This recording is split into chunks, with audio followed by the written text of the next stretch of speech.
Take that dress off. We're in the car, Dojin. I said take it off. Take it off. Dojin's voice cuts through the leather interior of his Maybach like a blade. 3 words, no room for negotiation. Flora's breath catches. They're parked in the underground garage of his building, engine still ticking as it cools. The gala is barely 30 minutes behind them, and her heart is still racing from everything that happened inside. We're in the car, Dojin. She tries to keep her voice steady, but her fingers are already clutching the chocolate brown silk of her dress. The dress he'd sent to her apartment that morning with a note that simply said, "Wear this, nothing else." He turns to face her fully, and God, even in the dim garage lighting, he's devastating. That's the only word for it. Sharp jawline that could cut glass, eyes so dark they're almost black, and that tattoo, that intricate dragon that coils up his right hand, serpentines around his forearm, and disappears under his shirt sleeve only to emerge again at his collar, the tail curling just below his ear. In the world they just left, men in $10,000 suits pretended not to stare at it. In his real world, that tattoo is a signature, a warning.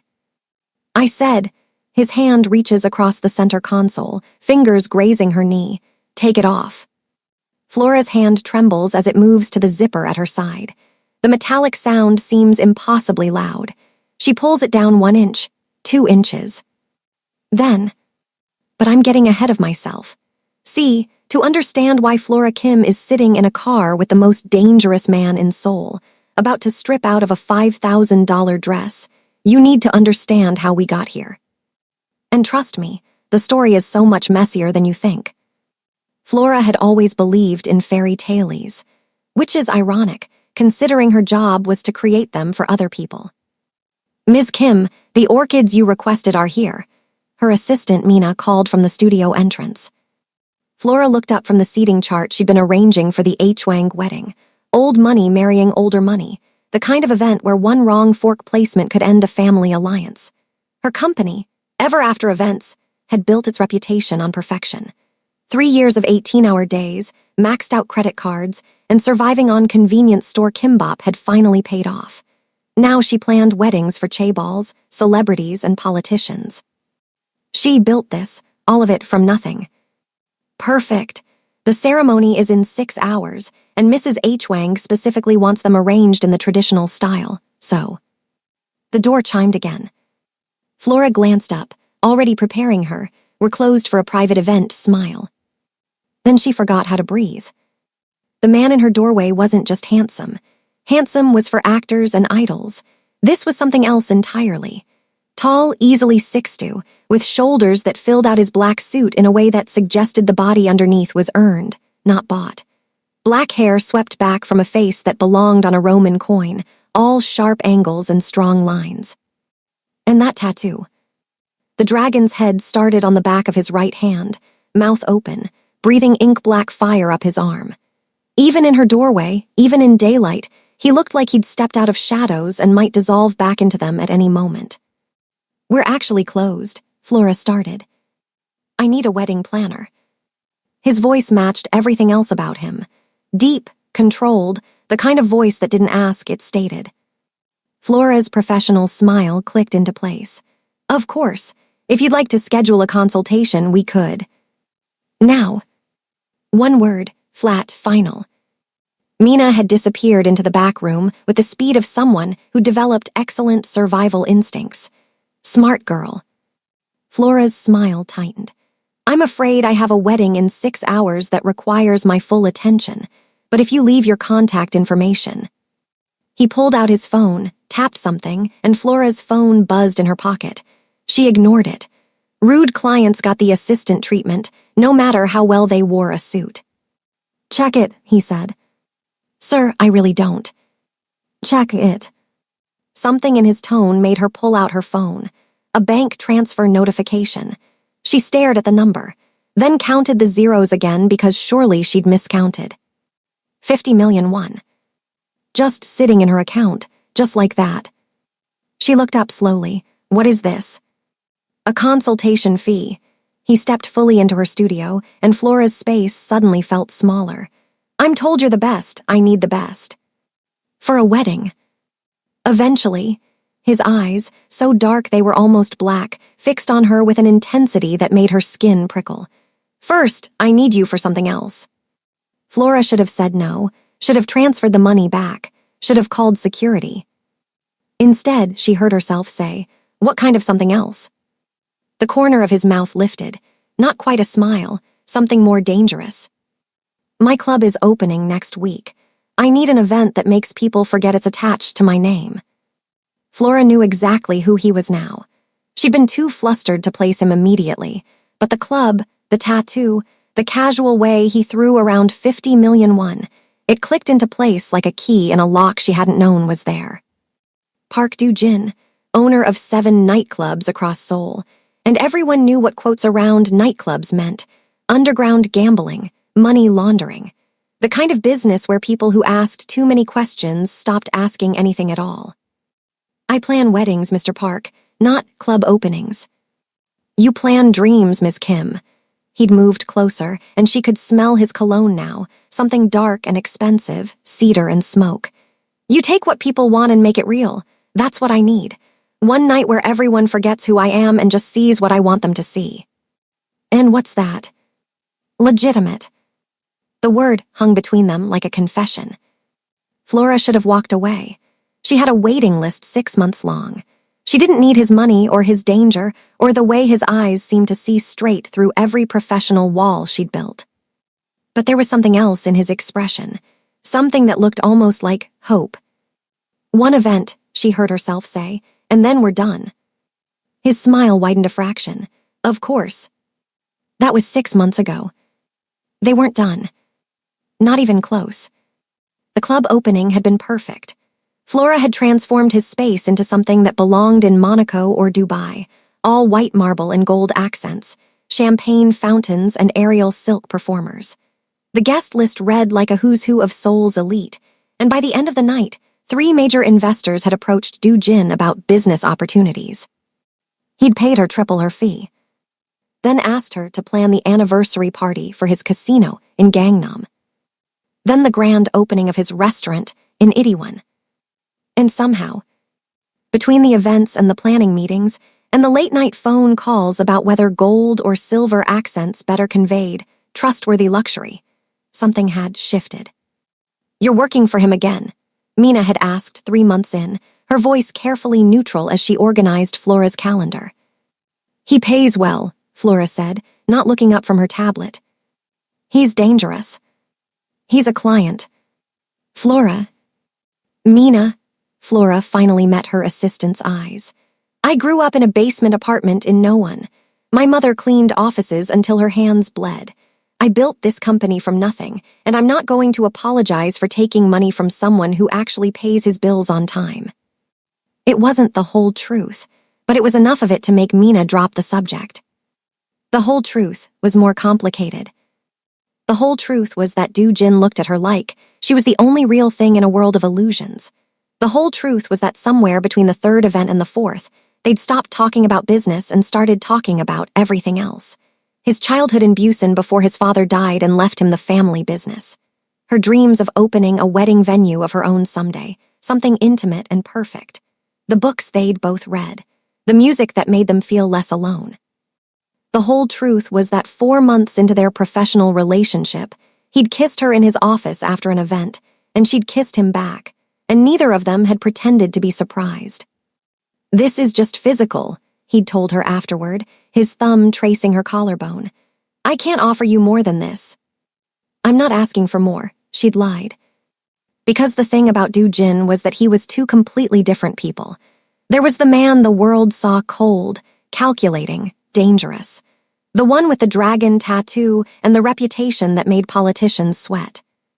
And then there was the man who called her at 2 a.m. just to hear her voice, who remembered she didn't like cilantro, who'd sent her favorite books to her apartment with passages underlined and his thoughts scribbled in the margins, who touched her like she was something precious in a life where nothing else was.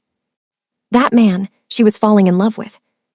The problem was, he never appeared in public. For 6 months, Flora had been Do-jin's secret, his after-dark pleasure, the woman he met in private clubs and hotel suites, and the penthouse apartment no one else was allowed to enter. She told herself it was enough, that she understood, that a man in his position couldn't be seen with someone like her. No family connections, no pedigree, just a black woman from no one who'd made something of herself. But then Yuna appeared. Flora first saw her at the Children's Hospital charity auction, an event Du Jin's legitimate businesses sponsored every year for tax purposes and positive press. Ms. Kim, have you met Nurse Choi Yuna? Du Jin's business manager had introduced them. She coordinates all our hospital events. Yuna was normal, pretty in an understated way, with a genuine smile and scrubs peeking out from under her cardigan because she'd come straight from a shift. The kind of woman who probably went to church on Sundays and called her mother every day. Everything Flora was. It's so nice to meet you, Yuna had said warmly. Du Jin speaks so highly of your work. Du Jin. Flora had kept her expression neutral, but the familiar use of his name had landed like a slap. Oh, we've known each other since we were kids. Our fathers were, well, they worked together. And there it was, history, shared trauma, the kind of connection Flora could never compete with. She'd watched them together that night, watched how Du Jin's shoulders relaxed when Yuna approached, how he smiled, really smiled, the kind that reached his eyes when she talked about her patients, how gentle his voice became, as if Yuna might break if he spoke too harshly. He never looked at Flora like that. With her, he was intensity and passion and barely controlled possession. But with Yuna, he was soft. She's nice, Flora had said that night in his apartment, trying to keep her voice casual. She is. Du Jin had been reading contracts, not looking up. You've known her a long time. Since we were 14. She seems sweet. Finally, he'd looked at her, those dark eyes unreadable. She is sweet, Flora. She's everything good that somehow survived our world. Is there a point to this? No, Flora had swallowed the bitter taste in her mouth. No point. But there was a point. The point was that Flora was starting to understand what she actually was to Park Du Jin. She wasn't the woman he loved. She was the one he desired. And maybe in his world, that was the best she could hope for. Maybe it even had to be enough. The gala invitation arrived on a Tuesday. The Seoul Business Excellence Awards, Flora read aloud, studying the embossed card. Very fancy. I need you there, Du Jin said over the phone. Flora's heart jumped traitorously. As your planner, do you need me to coordinate? As my date. The world tilted sideways. Your date. Yes, Flora, my date. The woman who arrives with me and leaves with me. Is that going to be a problem? 6 months. 6 months of being his secret, and suddenly he wanted her on his arm in front of Seoul's entire elite. Why? The question came out before she could stop it. A pause. Why not? Du Jin. It's just an event, Flora. Wear something beautiful.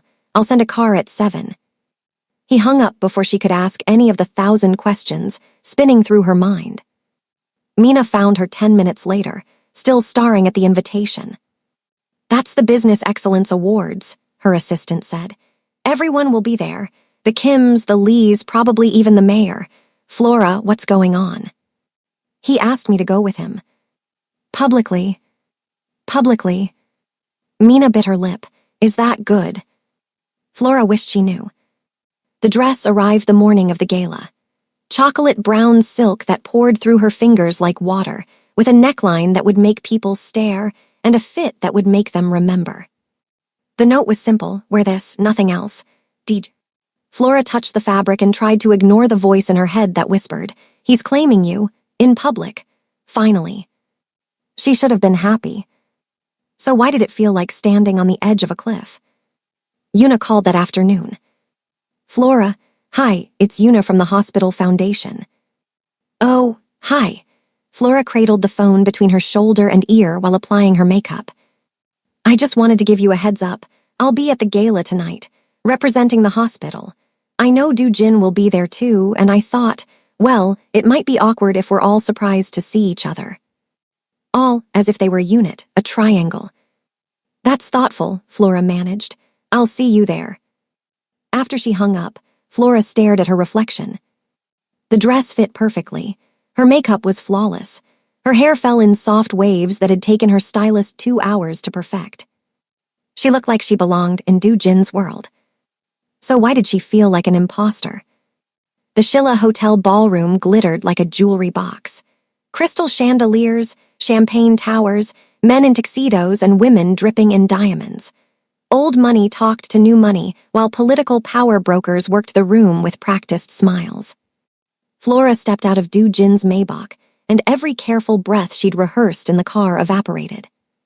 Because Jin had come around to her side, had offered his arm with the kind of deliberate intention that made photographers, cameras flash like lightning. "Ready," he murmured. His tuxedo was black-on-black perfection, tailored so precisely it might as well have been painted on. The dragon tattoo curled up from his collar, impossible to miss, impossible to ignore. A declaration, "I am exactly who you think I am, and I don't care." Flora placed her hand in the crook of his elbow. "Ready." They walked in together, and the room's energy shifted. Conversations paused, eyes tracked their movement. Flora felt every gaze like a physical touch. "They're starring," she whispered. "Let them." His hand covered hers, warm and possessive. "You're stunning, Flora, let them stare." And God help her, for the first few minutes she felt like she was flying. Jin introduced her to business partners, investors, even a congressman. "This is Flora Kim," he'd say, "the best event planner in Seoul. Not my planner, not my anything. Just Flora standing beside him like she had every right to be there." Maybe this was real. Maybe he was finally. Jin. Yuna appeared in a soft pink dress, her smile bright and genuine. "I was hoping I'd see you. The hospital director wanted me to thank you personally for the new pediatric wing funding." And just like that, Jin transformed. The hard lines of his face softened. His mouth curved into a real smile, the kind Flora rarely saw. "How are the kids?" "Recovering beautifully, thanks to you." Yuna touched his arm, natural and easy. "Little Min-jun asked about you yesterday. He wants to show you his Lego hospital." "I'll stop by next week." "He'd love that." Yuna finally seemed to notice Flora. "Oh, Flora, you look absolutely gorgeous. That dress is stunning." "Thank you," Flora said, and hated how small her voice sounded. "I should go find the director, but save me a dance later." Yuna directed this at Jin, who nodded. And then she was gone, leaving behind the faint scent of lavender and the ghost of Jin's smile. "She seems excited," Flora said carefully. "The new wing has been her project for 3 years." Jin's attention was already elsewhere, scanning the room with that predatory awareness he never turned off. "You funded an entire hospital wing." "It's good for business, and the kids need it." That was Jin in a nutshell. Do something genuinely good, then pretend it was calculated, as if admitting to kindness was a weakness he couldn't afford. Flora was about to say something, she didn't know what, when a voice cut through the ambient noise. "Park Jin. Didn't expect to see you at a legitimate business event." The man approaching was tall, silver-haired, with a smile that didn't reach his eyes. He wore his tuxedo like armor, and something about the way Jin's entire body tensed made Flora's instincts scream danger. "Kang Minwoo." Jin's voice had gone flat, empty, still pretending that real estate empire is clean. Still pretending those clubs are legal. Minwoo's gaze slid to Flora, and she felt it like oil on her skin. "And who is this lovely creature?" "Flora Kim," Jin said before she could answer. "My date." "A date?" Minwoo's eyebrows rose. "How domestic. I didn't think you did relationships, Jin. I thought you collected things." The insult was delivered with a smile that made it impossible to call out directly. "Is there something you wanted, Minwoo? Or are you just practicing for whatever mediocre TED Talk you're giving this month?" Minwoo laughed. "Actually, I was hoping to steal a dance with Ms. Kim, if you don't mind sharing." Every muscle in Jin's arm tensed under Flora's hand.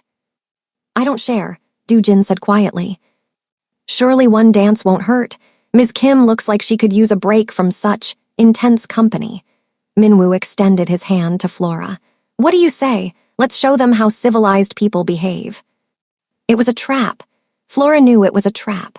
But Du Jin's possessive grip and Minwoo's challenging smile and the weight of 100 watching eyes made her feel like a prize being fought over rather than a person making a choice. One dance, she heard herself say, just to prove she could. Du Jin's hand fell away from her arm. His eyes, when they met hers, were absolutely cold. Minwoo danced well. He kept proper distance, made polite small talk, asked about her business. He was everything Du Jin wasn't: appropriate, charming, safe. Flora hated every second of it. So how does someone like you end up with someone like him? Minwoo asked as they turned across the floor. Someone like me. Accomplished, independent, clearly intelligent. His smile was gentle. Du Jin collects beautiful things, Ms. Kim, but he doesn't keep them. I'd hate to see you become another casualty of his hobbies. I'm not a hobby. Aren't you? His eyes flicked over her shoulder. Because from where I'm standing, you're a very pretty accessory he brought to make himself look more human. Flora tried to pull away, but his hand tightened on her waist. I meant no offense, he said quickly.